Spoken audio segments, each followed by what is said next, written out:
Hi అండి, welcome back to my channel. So evening చూడండి మా పిల్లలు ఎంత పని చేశారో. నేను జస్ట్ ఇక్కడ వెజిల్స్ అనేవి క్లీన్ చేస్తున్నాను.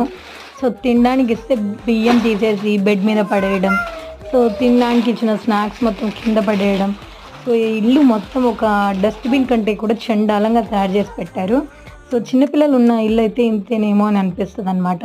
సమ్ టైమ్స్ అయితే నాకు చాలా కోపం వచ్చేస్తుంది. సో అన్నీ చదువుకోవాలంటే సో చాలా కష్టంగా అనిపించేస్తుంది అనమాట. అస్సలు వినరు.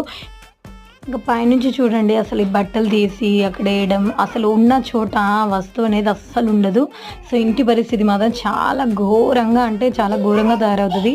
సో ఏది ఇచ్చినా కూడా అది బెడ్ కిందనో, బెడ్ వెనకాలనో, సో లేదంటే పిల్లో కిందనో, సో లేదంటే చూడండి కర్టన్స్ దగ్గరనో, లేదంటే ఎక్కడో అక్కడ మొత్తం పడేసి ఉంటాయి. అసలు నడవడానికి కూడా కష్టంగా ఉంటుంది. అంత మొత్తం గలీజ్గా చేసేస్తారు.